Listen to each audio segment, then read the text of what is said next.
Hi friends, welcome to flavour by Shiba channel. ಇವತ್ತಿನ special ಏನು ಅಂತ ಹೇಳಿದ್ರೆ ಹುಳಿ ಸಿಹಿ ಮಾವಿನಕಾಯಿಯ ಡಿಲೈಟ್. ಇದು ನಿಮಗೆ ಹೊರಗಡೆ ಸಿಗುತ್ತೆ, ಸೇಲ್ ಮಾಡಲಿಕ್ಕೆ ಸಿಗುತ್ತೆ. ನಾವು ಅದನ್ನು ಮನೆಯಲ್ಲೇ ಮಾಡಿಬಿಟ್ಟು ಒಂದು ಬಾಕ್ಸಲ್ಲಿ ಇಟ್ಕೊಂಡು ಬೇಕಾದಾಗೆಲ್ಲ ಖುಷಿಯಾಗಿ ತಿನ್ನೋಣ. ಡೈಲಿ ನನ್ನ ವೀಡಿಯೋಸ್ನ ವಾಚ್ ಮಾಡಿ, ಹಾಗೆ ಒಂದು ಲೈಕ್ ಕೊಡಿ, ಶೇರ್ ಕೂಡ ಮಾಡಿ. ಇದು ಮಾವಿನಕಾಯಿ ತೊಗೊಂಡಿದ್ದೀನಿ. ಗಿಣಿ ಮಾವಿನಕಾಯಿ ಆದರೂ ಆಗ್ಬೋದು, ಬೇರೆ ಮಾವಿನಕಾಯಿ ಆದರೂ ಆಗ್ಬೋದು. ಇದು ನನ್ನ ಫ್ರೆಂಡ್ ಕೊಟ್ಟಿದ್ದರಿಂದ ಇದರಲ್ಲೇ ನಾನು ಮಾಡ್ತಾಯಿದ್ದೀನಿ.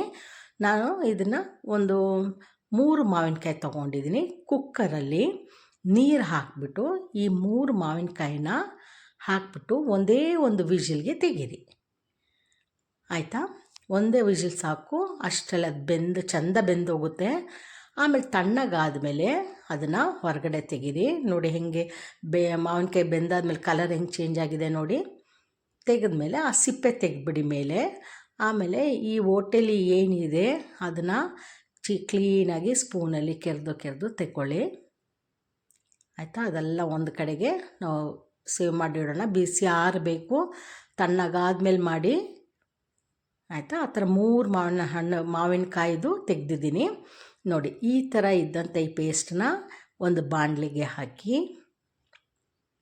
ಭಾಳ ಈಸಿ, ತಿನ್ನೋಕ್ಕೆ ಭಾಳ ರುಚಿ ನೋಡಿ. ಇದು ಜೀರಾ ಪೌಡ್ರ್ ಹಾಕ್ತಾಯಿದ್ದೀನಿ, ಜೀರಿಗೆ ಪೌಡ್ರು, ಅಚ್ಕಾರದ ಪುಡಿ ಒಂದು 1/4 ಸ್ಪೂನು, ಯಾಕಂದರೆ ಅದು ಹುಳಿ, ಇದು ಖಾರ. ಈಗ ಸಕ್ಕರೆ ಹಾಕ್ತಾಯಿದ್ದೀನಿ ಒಂದು ಅರ್ಧ ಕಪ್ ಮೀನ್ಸ್ ಒಂದು 4 ಟೇಬಲ್ ಸ್ಪೂನ್ ಇರ್ಬೋದು. ಹಾಕ್ಬಿಟ್ಟು ಎಲ್ಲ ಚೆಂದ ಮಿಕ್ಸ್ ಮಾಡಿಬಿಟ್ಟು ಸ್ಟವ್ ಒಂದು ಸ್ವಲ್ಪ ಉಪ್ಪು ಕೂಡ ಹಾಕಿ, ಟೇಸ್ಟಲ್ಲಿ ಉಪ್ಪು, ಹುಳಿ, ಖಾರ, ಸಿಹಿ ಎಲ್ಲ 4 ಸೇರಿರುತ್ತೆ ಇದಕ್ಕೆ. ಆಮೇಲೆ ಫ್ಲೇಮ್ನ ಸಿಮ್ಮಲ್ಲಿ ಇಟ್ಕೊಂಡು ಅಥವಾ ಮೀಡಿಯಮಲ್ಲಿ ಇಟ್ಬಿಟ್ಟು ಬೇಗ ಆಗುತ್ತೆ. ಒಂದು 5 to 7 ಮಿನಿಟ್ಸ್ ಒಳಗೆ ಆಗುತ್ತೆ. ಈ ಥರ ಇದನ್ನು ತಿರುಗಿಸ್ತಾ ಇರಿ, ಗಟ್ಟಿ ಆಗಲಿ, ಅದು ನೀರಿನ ಅಂಶ ಎಲ್ಲ ಹೋಗಲಿ, ಆಯಿತಾ? ಹಂಗೆ ನಮ್ಗೆ ಗೊತ್ತಾಗುತ್ತೆ. ಆ ಬಾಣಲಿದು ಸೈಡ್ಸ್ ಎಲ್ಲ ಗಟ್ಟಿಯಾಗಿ ಸೇರ್ಕೊಳ್ಳೋಕೆ ಶುರು ಆಗುತ್ತೆ. ಆಮೇಲೆ ಮಧ್ಯದಲ್ಲಿ ಗಟ್ಟಿ ಆಗುತ್ತೆ ನೋಡಿ. ಈಗ ಎಷ್ಟು ಚೇಂಜ್ ಆಯಿತು ನೋಡಿ.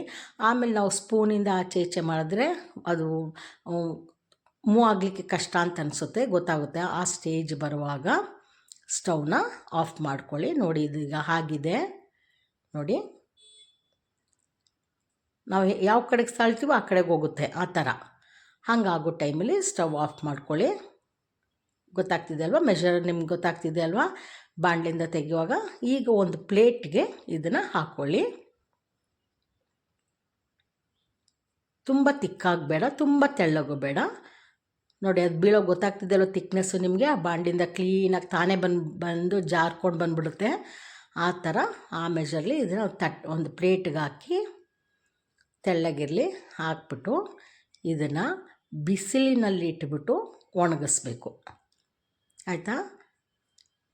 ಈಗ ನೋಡಿ ಇದು ಕಂಪ್ಲೀಟ್ ಹಾಕಿದ್ದೀನಿ, ತಟ್ಟೆ ಫುಲ್ ಹಾಕ್ಕೊಂಡಿದ್ದೀನಿ. ಇದನ್ನು ಬಿಸಿಲಲ್ಲಿ ಒಂದು ದಿನ ಪೂರ್ತಿ ಒಣಗಿಸಿ, ಅದು ಒಣಗಿದ ಮೇಲೆ ಸಂಜೆ ನೀವು ಅದನ್ನು ತೊಗೊಂಡು ಬಂದು ನೋಡುವಾಗ ಒಣಗಿರುತ್ತೆ ನೋಡಿ. ಇದು ಒಣಗಿದೆ. ಹಿಂಗೆ ಸೈಡ್ಸಿಂಗ್ ಅಂದರೆ ಸಾಕು, ಅದೇ ಬಂದುಬಿಡುತ್ತೆ ಪ್ಲೇಟಿಂದ ಫುಲ್ಲು ನೋಡಿ. ಈ ಥರ ಹಿಂಗೆ ಬಂದುಬಿಡುತ್ತೆ, ಆಯಿತಾ? ಹಿಂಗೆ ಬಂದಾದಮೇಲೆ ನೀವು ನಿಮ್ಗೆ ಹೆಂಗೆ ಯಾವ ಥರ ಪೀಸಸ್ ಬೇಕು ಆ ಥರ ಪೀಸಾಗಿ ಕಟ್ ಮಾಡ್ಕೊಳ್ಳಿ. ಕಟ್ ಮಾಡಿಕೊಂಡು ಎಲ್ಲವನ್ನು ಉಲ್ಟಾ ಮಾಡಬೇಕು. ಉಲ್ಟಾ ಮಾಡಿ ಸೆಕೆಂಡ್ ಡೇ ಕೂಡ ಇದನ್ನು ಒಣಗಿಸ್ಬೇಕು.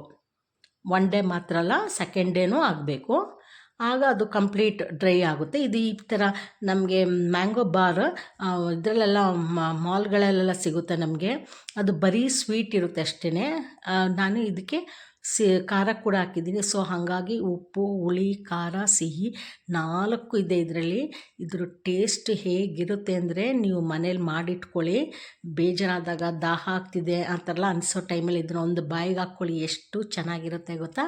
ಇದನ್ನು ನೀವು ಟ್ರೈ ಮಾಡಿ, ಮಕ್ಕಳಿಗೆ ಭಾಳ ಖುಷಿ ಆಗ್ತದೆ.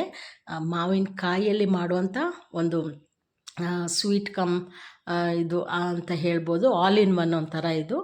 ಸೊ ಹಾಗಾಗಿ ಇದನ್ನು ಟ್ರೈ ಮಾಡಿ, ಆಮೇಲೆ ಹೇಗಿತ್ತು ಅಂತ ನಂಗೆ ಹೇಳಿ. ನೆಕ್ಸ್ಟ್ ವೀಡಿಯೋದಲ್ಲಿ ಮೀಟ್ ಮಾಡೋಣ. Take care, bye bye, thank you.